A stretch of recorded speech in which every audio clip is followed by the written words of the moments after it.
Bonjour à toi. Aujourd'hui, il fait beau et je mange des fruits secs. C'est une journée parfaite pour te parler des murs capteurs.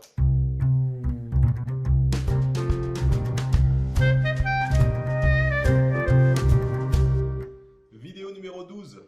Plus que 3 pour accomplir mon défi de 15 vidéos en un mois. Ça y est, je commence à voir le bout. Aujourd'hui, je te parle des murs capteurs accumulateurs. Alors, comment fonctionnent ces murs? Ce sont des maçonneries en général assez lourdes, placées derrière une baie vitrée ou derrière un vitrage, et qui vont potentialiser l'énergie du soleil qui sera captée durant la journée et redistribuer cette énergie plus tard dans la soirée ou dans la nuit dans le bâtiment. Donc ces murs capteurs, ils sont intéressants pour justement gérer un petit peu les flux solaires, parce que le problème c'est que quand il y a du soleil, il peut faire très chaud, et dès que le soleil s'en va, il peut faire tout de suite très froid. Donc eux, ils sont un petit peu là, ils sont un moyen parmi d'autres de réguler un petit peu cette amplitude thermique et, et voilà, et de redistribuer, de rayonner doucement cette énergie solaire plutôt que de la subir violemment à un moment donné de la journée.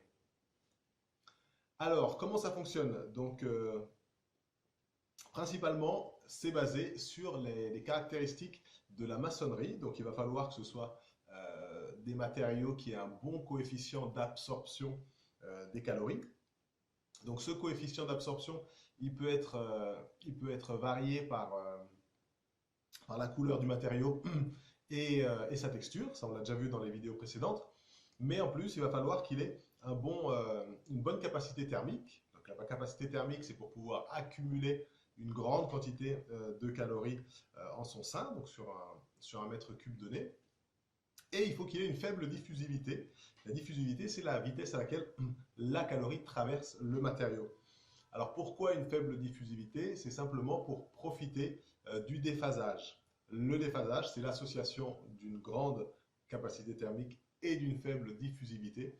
Et le déphasage, il permet d'avoir la chaleur transmise au bout de 8 heures, on va dire un déphasage de 8 heures. Au bout de 10 heures, ce sera un déphasage de 10 heures, 12 heures, etc. Donc ce déphasage, il va dépendre de différentes choses. Il va dépendre de l'épaisseur du matériau qu'on va utiliser, des caractéristiques de ce matériau, donc ça je l'ai déjà dit, mais aussi de la qualité du vitrage. Donc voilà, un vitrage de qualité qui va filtrer certains infrarouges, mais pas tous, et qui va permettre de bien chauffer. Donc aujourd'hui, c'est assez économique, en tout cas par rapport à il y a quelques années, d'utiliser ce mode de chauffage parce que le vitrage coûte beaucoup moins cher qu'il a pu coûter il y a quelques temps. Donc voilà, c'est des systèmes qui sont vraiment pas trop difficiles et pas trop chers à mettre en place.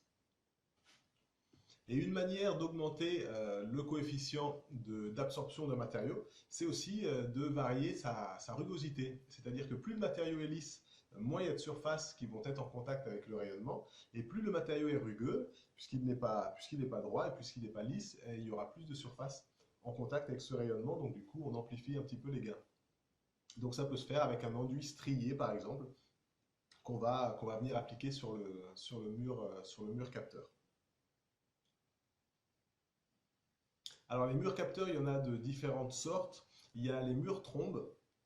Les murs trombes, ils ont la particularité d'avoir une ouverture en bas et une ouverture en haut, ou plusieurs. Mais en tout cas, ces ouvertures, elles permettent la circulation de l'air. Donc l'air dont je parlais tout à l'heure, qui était enfermé entre le vitrage et le mur, cette lame d'air, elle va pouvoir circuler par convection à travers le mur trombe. Donc ça nous apporte un chauffage par voie de convection et aussi par voie de rayonnement, puisque le mur rayonne à l'intérieur de la maison.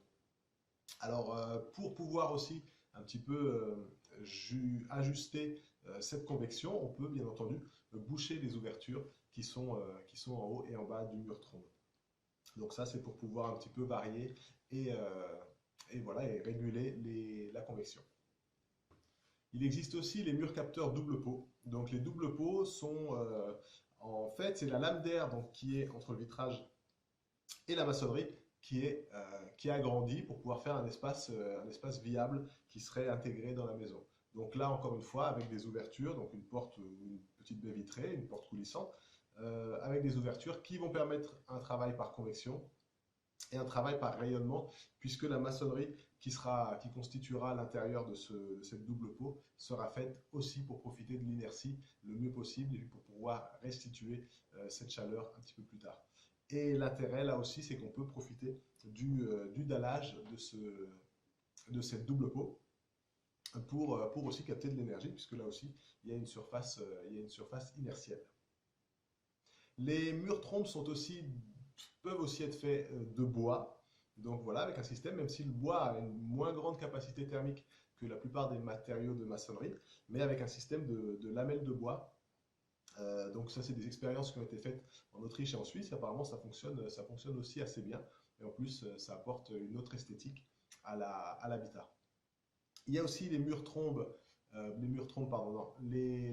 capteurs faits en eau. Donc voilà, l'eau a un très très bon coefficient, une très bonne capacité thermique, c'est un très bon coefficient inertiel et on peut l'utiliser. Après, c'est un petit peu plus difficile à gérer. C'est vrai que quand il y a des fuites, quand il y a des problèmes techniques, l'eau ça devient vite un problème. Mais voilà, un avantage de l'eau en tous les cas, c'est que étant donné qu'elle est translucide, la lumière peut passer à travers et ce mur capteur nous cache pas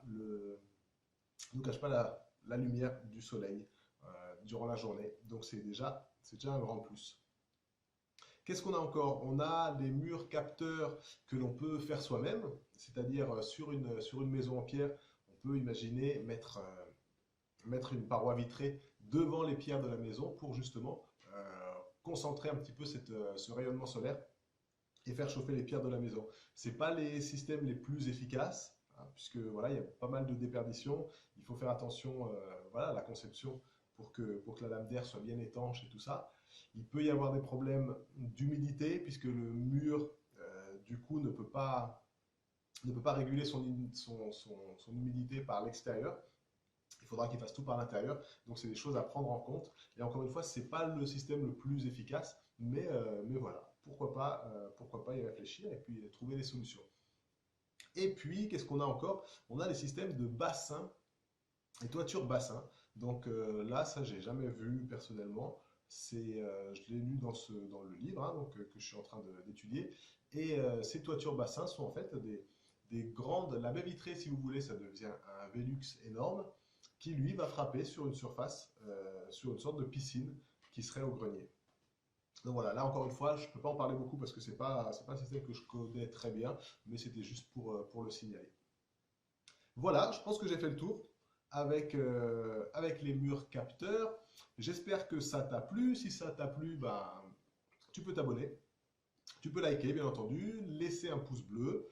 Voilà, tu peux aller faire un tour sur mon site faisonslemur.com et puis tu peux revenir pour la prochaine vidéo, bien entendu, qui sera publiée d'ici 2 jours. Voilà, je te remercie, passe une très très très très belle journée. Allez, bye bye!